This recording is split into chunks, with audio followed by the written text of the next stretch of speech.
Do you know what I like to do after the mail comes on a Tuesday after a Monday holiday?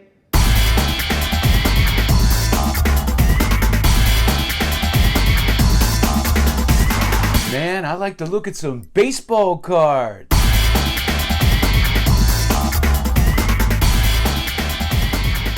Yeah, I think we've all been there. You get the mail on Saturday, and then you have to wait Sunday and Monday until you get the mail again. For us collectors, that could feel like an eternity. So I want to look at some cards now. And I think I have pretty much something for everyone. So let's start off with a 1965 Sandy Koufax in a 7. This card's beautifully centered. Beautiful, beautiful card. Always really loved this Koufax card. This was the first Koufax card I ever picked up. And here's probably the rarest set of the 90s. We got one for Nate and the Essential Credentials. I think you'd appreciate this one. And that's a 1990 Score McDonald's Roger Clemens. These cards, I believe, were only issued in Portland, Oregon, and I think Idaho. They were issued regionally only in 2 different areas. And they're very, very rare.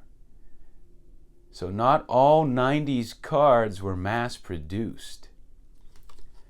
This is a great one. Here's a 1980 O-Pee-Chee Nolan Ryan. How beautiful.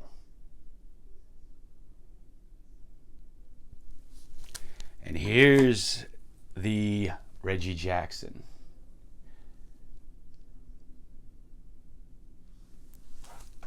Now here's something you don't see every day, and to show you that I collect just about everything. Here's an autographed Tom Selleck Magnum PI card. Who remembers watching that show? We all wanted that Ferrari, man. And I got one for my man, Double D. Pete Maravich rookie card. Now this guy was insane. He was doing Magic Johnson before Magic Johnson was. In fact, I heard an interview where Magic Johnson said that this is the guy that he patterned his game after. You know, Maravich was doing it when he first did it. It wasn't popular. People kind of looked down on him for his flashiness. But man, he was an amazing, amazing player. This is just a beautiful, beautiful card. How can you not like this card?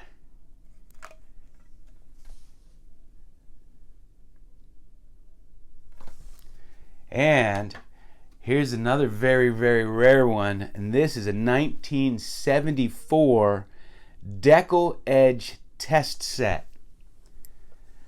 They experimented with doing a larger version of the Decal Edge. And there's Willie Stargell, my man.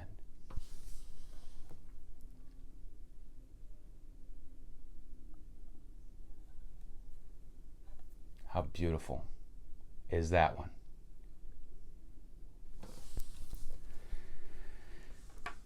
Here's another 1968 Atlantic Jim Bunning.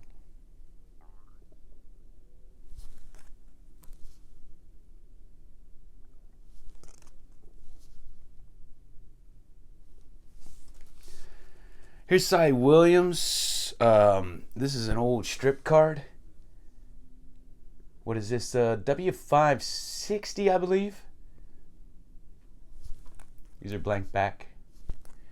He does not have a lot of cards. I showed you guys another one that I have. Here's a 1980 Kellogg's Nolan Ryan. Man, I always loved the Kellogg's cards. Just love them. This is in beautiful condition. Here's a Lydell Mitchell rookie card from 73. Here's a Larry Little from 73.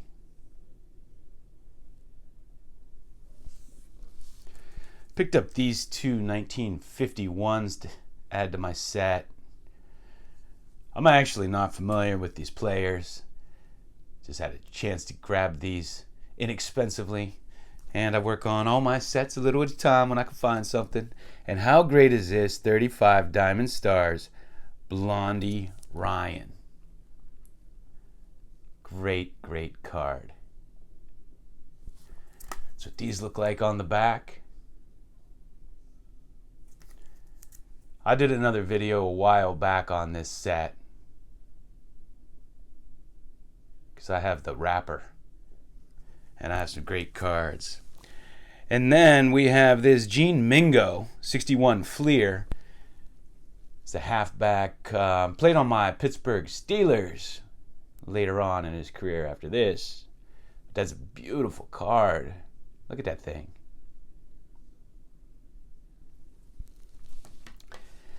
And I have this postcard. I just picked up the Jello of Hank Aaron. As I told you before, the Jellos are shorter, and that's how you can tell the difference between the Jello and the Post. The Post are longer. I love these cards. Been meaning to do a video on all my Post and Jello cards. And here's a 72 Archie Manning rookie card.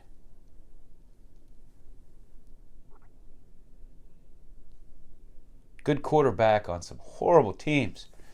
Who remembers the Aints and wear those paper bags over their head at the stadium?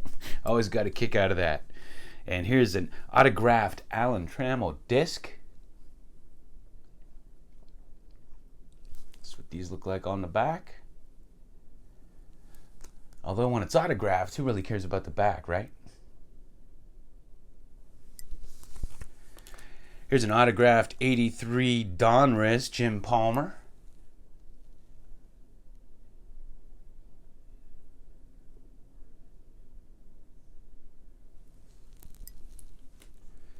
Here's an autographed Lee Smith.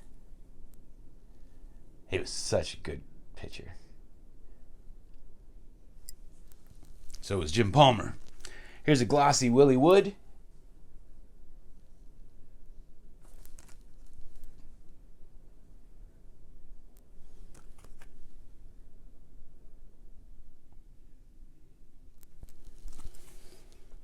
Probably a few Packer fans on here. One of my favorite receivers growing up, Freddie Biletnikoff, 1970 tops.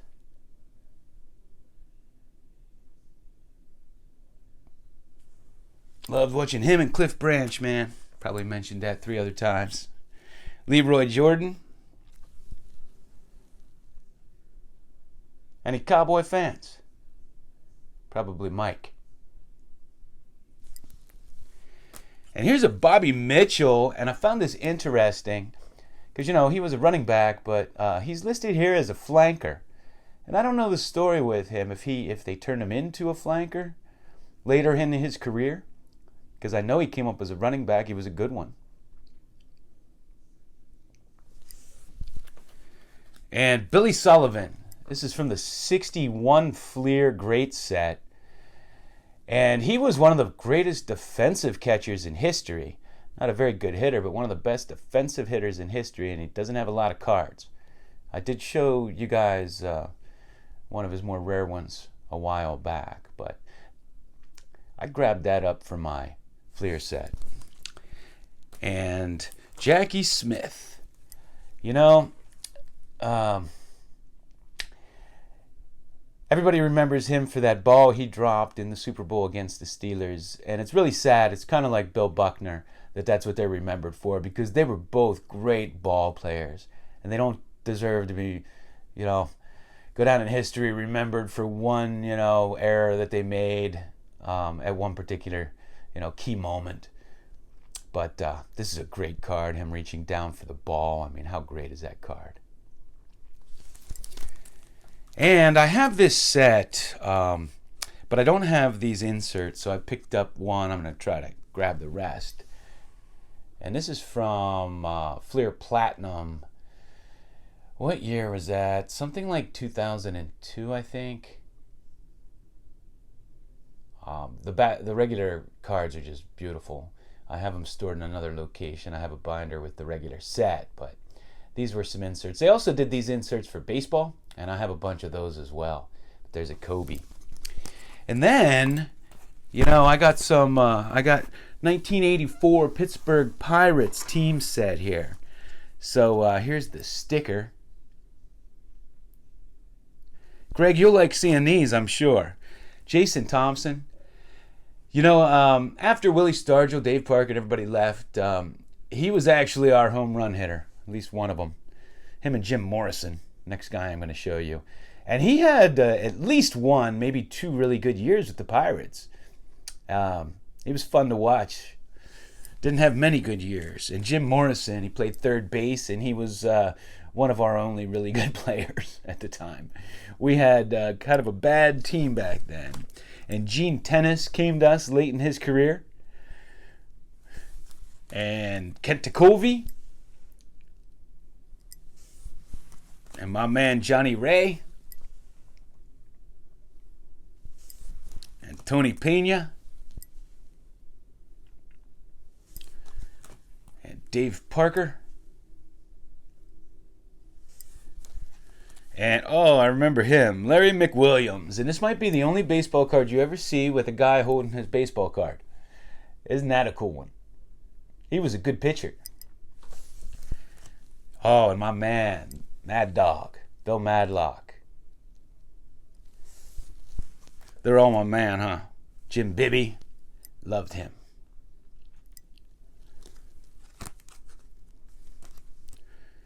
Marvell Wynn. He was a leadoff hitter for us. Rick Rhoden. Or no, this is Lee Tunnell. Rod Scurry. Rod Scurry had this curveball that would go like this. And it was one of the greatest curveballs I ever saw. I'd go to games and watch him throw that thing, and it would come at an angle across like this. And batters had a hard time hitting him, man. But he did a bunch of cocaine, and his career went downhill. But, hell, half the league was doing it back then. Manny Sacramento. Name from the past. Don Robinson. This guy was a good pitcher, and he was a very good hitting pitcher. In fact, so good that they used to pinch hit him. He had some power, too. But I loved him.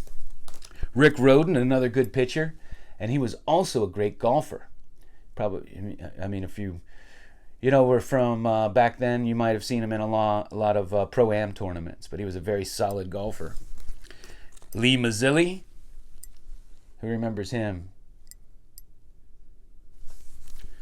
Milt May. He had a good long career as a backup catcher. Lee Lacy. Loved when the Pirates brought him on. Came over from the Dodgers. Richie Hebner. So Richie Hebner must have been in a slump or something. And the first game my grandparents ever took me to, I was a little kid, and they bought me one of those big blow-up bats. And man, I've been trying to find one because I had that thing for years. It was you blow it up and it's a big oversized inflatable bat. And I remember swinging it at the stadium and everything. And he came up to bat, and my grandmother, she was a huge Pirate fan. I mean, she watched every single game her entire life until she passed away at 93. And, or did she just turn 94, I think? Yeah, she had just turned 94. But she was such a huge Pirate fan. One of the reasons that I grew up a baseball fanatic. Of course, my father, her son, was a baseball fanatic. He still watches every Pirate game. So anyway, Richie Hebner, he must have been in a slump or something, and she was just complaining. And every time I see Richie Hebner, I think of that. She said he couldn't get a hit to save his life. And Cecilio Guante, not a bad pitcher. The hitman Mike Easler. He was just a clutch pinch hitter on that 79 World Series team. And Jose De Leon. If you don't know this guy, he's probably one of the better pitchers you never heard of then, because, man, I had personally watched him throw 3 or 4 one-hitters. I don't think he ever got a no-hitter, but he threw a ton of one-hitters, and I was at one of them. He had a whole stretch one year where he had a whole bunch of one-hitters. So anyway, he was a really good, solid pitcher. I was surprised. I thought he would, end up having a much better career or being more known. And we have John Candelaria, great pitcher. I went to Steve Blass's baseball camp, and we got to play in Three River Stadium. I often talk about that. But one thing that impressed me, Dave Parker, it was funny, we're all playing, and Dave Parker comes in and out of the outfield with a big boom box up here, and he's chilling and listening to music. And this guy is running the stadium stairs over and over and over before he pitched. I'm like, how's he going to have any energy to pitch? But he was working his legs up. That always stuck with me. And then Dale Berra. I think he had a little bit of a cocaine problem too. Man, he was one of... The Pirates had some bad hitting shortstops, man. I mean, they named the low hitter after one of them, Mario Mendoza. And who was that little shortstop we had? Rafael Belliard. He couldn't hit his way out of a paper bag. Oh, my God. We went through a bunch. I mean, times have really changed. They used to go defense on shortstop. Now these young guys, man, they have power. They're good hitters. But quite different back in the 70s and 80s. So that's it for now. Thanks for watching.